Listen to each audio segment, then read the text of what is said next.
Bonjour à toutes et à tous et soyez bienvenus à l'écoute des RFI en direct de Paris. Il est 17h. Le journal en français facile. Adrien Delgrange. Vendredi 22 novembre, au sommaire de cette édition, au Proche-Orient, les hôpitaux de Gaza pourraient arrêter de fonctionner dans les prochaines heures par manque de carburant. Benyamin Netanyahou ne peut plus se rendre où il veut sur la planète. L'annonce de la CPI, la Cour pénale internationale hier, fait encore énormément réagir aujourd'hui. Au chapitre climat et environnement, à la COP29, le compte n'est pas bon. Les pays en développement veulent que les pays riches les aident davantage pour s'adapter au réchauffement climatique. Et puis enfin, les autorités haïtiennes convoquent l'ambassadeur de France à Port-au-Prince pour qu'il s'explique après les propos injurieux d'Emmanuel Macron. Les hôpitaux de Gaza n'ont plus assez de carburant pour fonctionner. Cri d'alarme lancé cet après-midi par le ministère de la Santé du Hamas. Nous lançons un avertissement urgent car tous les hôpitaux de la bande de Gaza vont arrêter de fonctionner ou réduire leurs services sous 48 heures et ce, en raison du blocage de l'entrée de carburant par Israël. La décision, par ailleurs, hier, de la CPI d'émettre un mandat d'arrêt, un ordre d'arrestation contre le Premier ministre israélien Benyamin Netanyahou pour crimes de guerre et crimes contre l'humanité continue encore aujourd'hui de provoquer colère et incompréhension en Israël. Concrètement, Benyamin Netanyahou est désormais passible d'arrestation s'il se rend dans l'un des 124 pays signataires du statut de Rome, parmi lesquels figurent tous les États membres de l'Union européenne. Or, ce jeudi, le Premier ministre hongrois Viktor Orban, dont le pays occupe toujours la présidence tournante du Conseil des ministres de l'UE, a lancé une invitation à Benyamin Netanyahou pour qu'il se rende en Hongrie. RFI Bruxelles, Pierre Benazet.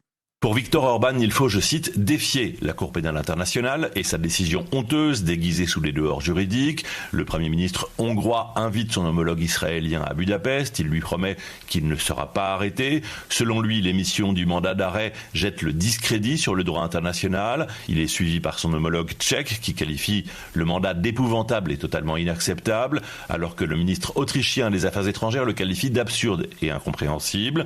À l'inverse, la Commission européenne, le chef de la diplomatie de l'UE, l'Italie ou l'Espagne affirment haut et fort la primauté du droit international et la nécessité de respecter les décisions de la CPI. Même l'Allemagne, pourtant partenaire historique d'Israël, reconnaît qu'elle est liée aux décisions de la Cour. Pour les Européens, le problème est d'une part leur incapacité traditionnelle à s'entendre sur une position commune vis-à-vis d'Israël et le refus des 27 de prendre des décisions de politique étrangère à la majorité et d'abandonner leur souveraineté. Il y a aussi un problème de fond, la remise en question du règne du droit qui fonde pourtant l'Union européenne et dont la contestation est devenue la spécialité de Viktor Orban. Pierre Benazet, Bruxelles. RFI. Sur le papier, la conférence internationale sur le climat doit se terminer ce soir en Azerbaïdjan. Mais dans la réalité, la COP29 pourrait durer plus longtemps car les différents pays ne se sont pas encore mis d'accord. 250 milliards de dollars chaque année, c'est l'aide que proposent les pays riches aux pays en développement.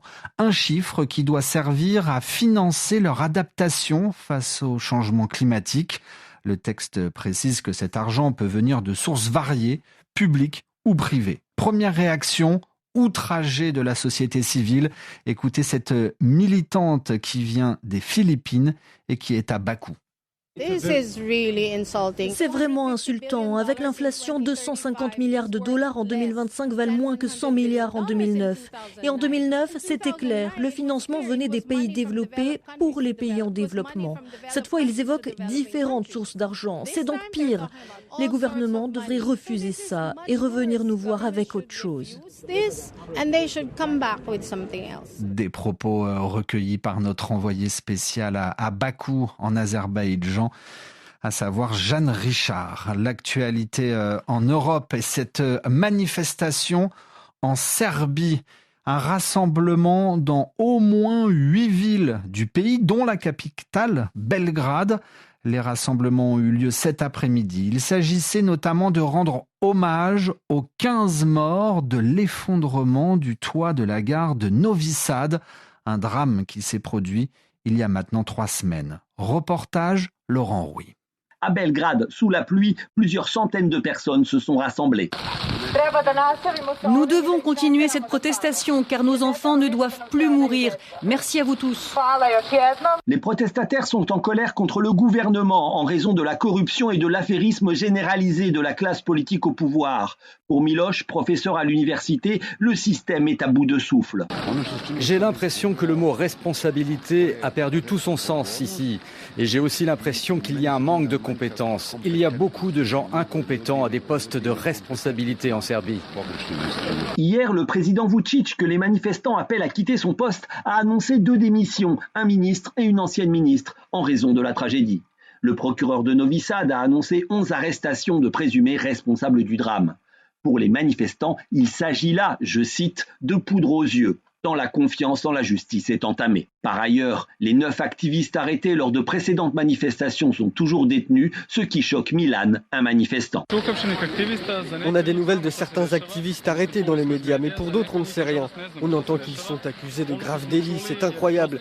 Ils n'ont fait qu'utiliser le droit démocratique de protester et de réclamer que les responsables soient poursuivis. Devant l'université, la courte protestation s'est déroulée sans encombre, mais au moins une agression verbale et 2 agressions physiques contre les manifestants, dont l'une par un groupe apparemment organisé, ont eu lieu dans d'autres rassemblements. Les protestataires comptent poursuivre leur mouvement. Laurent Rouy, Belgrade, RFI. Nous avons appris que le président sénégalais allait bientôt être reçu à Moscou par Vladimir Poutine.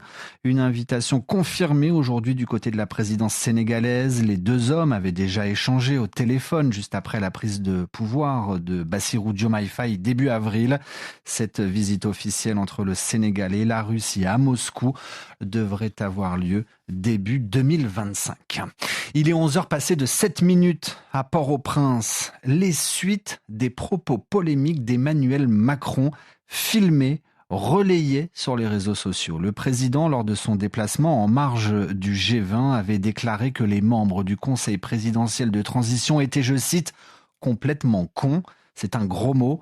Ils étaient complètement cons d'avoir révoqué le Premier ministre Gary Conille, convoqué hier par le ministre des Affaires étrangères haïtien. L'ambassadeur de France en Haïti, sommé de s'expliquer. Lila Olki-Nouaora, bonjour. Bonjour. Colère à Port-au-Prince et mea culpa. Apaisement côté français. Des propos jugés inacceptables, un geste inamical et inapproprié qui mérite d'être corrigé, d'être rectifié. Les autorités haïtiennes n'ont pas du tout apprécié les mots du président français. Elles ont convoqué Antoine Michon moins de 24 heures après la diffusion de ces images sur les réseaux sociaux. D'après la diplomatie haïtienne, l'ambassadeur de France a reconnu qu'il s'agissait, je cite, de propos malheureux. Une lettre officielle de protestation lui a été remise. Elle est adressée au ministre français des Affaires étrangères, Jean-Noël Barrot. Emmanuel Macron, lui, n'est pas revenu sur la polémique, mais le président français a pris soin d'aborder la crise haïtienne lors du dernier discours de sa tournée en Amérique latine. Au Chili, devant les membres du Congrès, il a renouvelé le soutien de la France à toutes les initiatives visant à stabiliser la situation politique, car selon ses mots, les Haïtiens le méritent. Merci beaucoup Lila Olki-Nouaora dans votre journal en français facile. 5 compagnies aériennes sanctionnées par le gouvernement espagnol. Ryanair, Vueling, EasyJet, Volotea et Norwegian devront au total payer une amende de près de 180 millions d'euros. Ces compagnies aériennes, dites à bas coût, sont accusées de pratiques abusives, notamment sur le fait de faire payer des bagages à main pour leurs passagers. Ces amendes sont hors la loi et seront annulées par les tribunaux européens, dit le patron de Ryanair. Un dernier mot de football juste avant de retrouver le Café des Sports comme tous les vendredis sur RFI. En Ligue des Nations, la France affrontera la Croatie en quart de finale. Le match aller se déroulera le 20 mars prochain. Ainsi se referme ce journal en français facile, où que vous soyez sur la planète. Merci à tous de l'avoir écouté.